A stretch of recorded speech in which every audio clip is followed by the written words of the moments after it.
Olá, olá, olá. Eu sou a Ana, a mãe que o filho já cresceu. E hoje eu vou trazer um aspecto aqui bem pessoal, tá? Esse trabalho que eu estou trazendo hoje tem a ver com gerações. E o que uma coisa que é plantada e bem plantada numa geração se traduz em benefícios, frutos em outra geração, tá bom? Eu sou uma pessoa que eu gosto de estudar, gosto de ler, sou quase uma nerd, né? E no meu processo de autoconhecimento, eu descobri que essa minha vontade, esse meu gosto, esses meus interesses, eles tinham sido copiados da minha mãe. Não era uma coisa tão clara, tão evidente, mas quando a gente faz o processo de autoconhecimento, em que a gente para a gente se perceber de dentro para fora, informações vão surgindo. E essas informações vão tipo montando um quebra-cabeça de como você chegou até aqui, até o momento atual. E eu sou uma apaixonada pelo movimento de autoconhecimento, tanto que eu tenho formações diversas que eu fui buscar para mim e depois se traduziu numa forma de eu servir ao mundo atendendo. Mas voltando, então, coisas que uma criança olha, ela absorve, às vezes aquilo não é dito, não é comandado, não é você tem que fazer isso, porque às vezes isso gera até um afastamento, mas ela observa, ela vê tudo e copia tudo, o do bom e do melhor. Coisas que você olha para o seu filho, de onde esse menino puxou isso? Se você perceber direitinho, você vai achar um fio condutor que o levou a decodificar o que ele viu naquilo que ele traduziu. Até porque eu sempre falo, né, do interessante ponto de vista daqui, da onde eu vejo o meu mundo. Todo mundo tem um sistema básico e ele é montado até os 7 anos de idade. E esse sistema que é montado até os 7 anos de idade, ele não é montado de forma linear. Ah, eu vi meu pai trabalhando, eu vou trabalhar. Ah, eu vi meu pai gostando de carro vermelho, eu vou gostar de carro vermelho. Não é assim. Às vezes, um interesse muito grande de um pai por um hobby torna o filho averso àquilo ali, de uma forma que ele não é consciente, mas está lá registrado. Carros vermelhos são do mal. Por quê? Porque em algum nível ele pode ter achado que aquele carro tirou o pai da sua presença. E aí, para ele, codificou de uma forma errada. Então, nem tudo que a criança vê, né, traduz de uma forma, da forma que foi mostrada. Tem uma codificação de acordo com o interessante ponto de vista daquele ser. Somos únicos, exclusivos, e a gente vê o mundo sobre as nossas lentes, né? Então, eu vou falar de uma lembrança que eu tive num processo terapêutico, né? De que eu sempre gostei muito de ler. E eu sempre falo que eu leio desde os 9 anos de idade, que eu conheci Laí Ribeiro com 9, 12 anos de idade, um livrinho dele sobre prosperidade. Eu já li essas coisas muito nova. É, e, e aqui parece que não fecha a conta, né? Laí Ribeiro, eu criança, eu também não entendo isso não. Ele faz uma mágica aí que... Mas, então, eu sempre gostei de livros. Então, muito nova, eu fui estudar no município vizinho da minha casa e minha mãe fez um cartãozinho da livraria para eu pegar meus livros lá. Então, eu tinha uma cota de livros nessa livraria, então eu ia lá escolher. Então, eu tinha o hábito de comprar livro desde muito cedo. E eu achava que isso era um gosto meu, um gosto meu. E eu tô com um livro aqui na mão, eu vou falar sobre isso, eu vou chegar lá, tá? E eu achava que isso era um gosto meu, porque meus irmãos não gostavam de ler como eu gostava, enfim, eles tinham outros interesses. Eu que era a nerd, né? E minha mãe fomentou isso. E no processo terapêutico, eu me dei conta de que eu copiava a minha mãe. Vou explicar. A minha mãe, ela estudou tarde. Minha mãe perdeu a mãe cedo, perdeu o pai com 13 anos, então ela e a irmã dela mais velha, a irmã era mais velha uns 8 anos, que ela acabou referendando como a pessoa né, que tomava conta dela, né? Então eu me lembro que minha mãe contava que ela, aos 14 anos, por aí, ela foi trabalhar como babá na casa de um professor. E minha mãe até então, ela estudava, não tinha quase nada de estudo, né? Minha mãe mineira, né? A família de Minas, aos poucos vieram para a área de Resende, uma localidade aqui do Rio de Janeiro, e, e foram trabalhar, foram se virar, né? Imagina, uma criança de 13 anos, sem pai e sem mãe.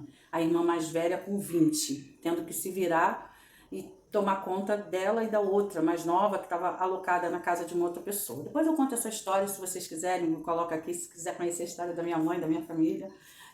Tudo é muito importante, porque a gente consegue visualizar de onde que vieram as crenças, onde que apareceu determinadas coisas, né, no presentes. Então, a minha mãe foi trabalhar como babá nessa casa de professor. E eu me lembro, toda vez que ela falava desse senhor, ela falava com muita admiração, né? Então, quando minha mãe fez 26 anos, ela terminou o primeiro grau. E eu me lembro que eu era pequena e eu fui a um churrasco de comemoração de segundo grau. Eu fui a esse churrasco, eu fui a essa festa. E eu me lembro bem, porque no final da festa, todo mundo exaltado, tal, um amigo ou um professor muito gaiato subiu na mesa para dançar e a mesa quebrou. E isso ficou na minha memória. Então, eu fui à confraternização de conclusão do segundo grau da minha mãe. E com 11 anos, eu fui à formatura. Minha mãe é formada em Direito, ela não está mais aqui, mas ela se formou em Direito e eu fui à sua formatura aos 11 anos de idade. Por que eu estou fazendo esse histórico? Porque eu sempre achei que o meu gosto pelo estudo era uma coisa minha, mas nesse processo terapêutico eu percebi que eu copiava a minha mãe. Desde que eu me entendo por gente, a minha mãe estuda. Eu sempre vi a minha mãe com livros na mão. Eu sempre vi livros dentro de casa. Não era algo que ela falava, você tem que ler, tem que estudar. Não, ela ia na livraria comprar livro para ela, eu queria um livro também, porque a minha mãe está comprando livro, eu quero um livro também, né? A minha mãe estuda, então eu vou estudar também. Os filhos copiam os pais. Seja você mãe, pai de criança, seja mãe de adulto, ele é uma cópia decodificada sua ou de partes suas. Se você olhar direitinho, você vai perceber elementos de ligação entre o que ele é e o que ele viu. E nessa época, eu via minha mãe estudando demais e aquilo para mim era um máximo. E eu queria ser igual a ela, como toda menina em algum ponto, né? E aí, eu sempre escrevi, eu sempre tive meus cadernos de poesia, eu sempre conversei com cadernos sobre os meus anseios, desejos. Na fase da adolescência, eu chorava no meu caderno. Quem nunca se apaixonou pelo menininho mais bonito do bairro?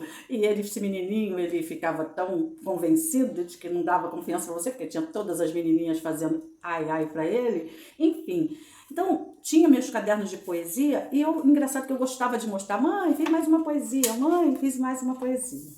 Onde eu quero chegar com isso e isso, tá? Da mesma forma que eu vi a minha mãe fazendo coisas que eu queria copiar, eu não sabia que meu filho também me copiava. Foi um olhar retrospectivo, né? Que a partir disso aqui, que eu tomei consciência de que como é bom a gente ter bons hábitos, como é bom a gente ser inteira numa verdade nossa, ao ponto de isso transmutar e tornar tão evidente e ao mesmo tempo tão natural para a gente, que a gente nem percebe que está sendo uma influência positiva e no fundo tá, porque aquela tua verdade, aquele teu desejo legítimo no seu cotidiano, sabe? Atrair o olhar de um serzinho que está em construção e saber que ele fica te olhando, né? Ali, né? Ele pequenininho, você lá em cima, né? E ele fica te copiando. e pegando o que ele acha que é legal para ele. Eu vou fazer isso que a minha mãe faz, sabe? Era assim que eu agia em relação à minha mãe. E aí foi assim que isso nasceu. Foi assim que o João, que eu sempre falo dele aqui, apresentou ao mundo essa obra às vésperas de completar 21 anos de idade. Ele, por me ver sempre estudando, sempre com muitos livros em casa, sempre fazendo cursos e tudo, ele no quarto dele, ele começou a usar da técnica do caderno, que eu já comentei no outro vídeo aqui, e começou a escrever seus sentimentos, suas dúvidas, suas emoções, os seus pontos de vista do mundo. E quando chegou um tempo depois, ele começou: mãe, olha o que eu escrevi. E mandava pelo WhatsApp: mãe, olha o que eu escrevi. E eu falei: nossa, João, é bom. Ah, não, mãe, é porque você acha que tudo que eu faço é bom. Não, filho, é bom. E foi. Aí, vamos publicar isso aí. Eu, como gestora empresarial, né, mania de tudo, criar negócio. Vamos criar um negócio aí. Ele: mãe, tudo teu é negócio, não sei o quê. E foi indo. Até que um dia eu contactei uma editora porque eu estou produzindo um trabalho, estou querendo produzir um trabalho, e eu fui contatar a editora para saber como seriam os trâmites, aquela coisa toda. E para minha surpresa, essa editora falou: olha, seu projeto é maravilhoso, mas eu não trabalho com essa linha de ação. Eu não trabalho com esses títulos, com esse conteúdo. O meu conteúdo é poesia. E aí eu falei: opa, poesia?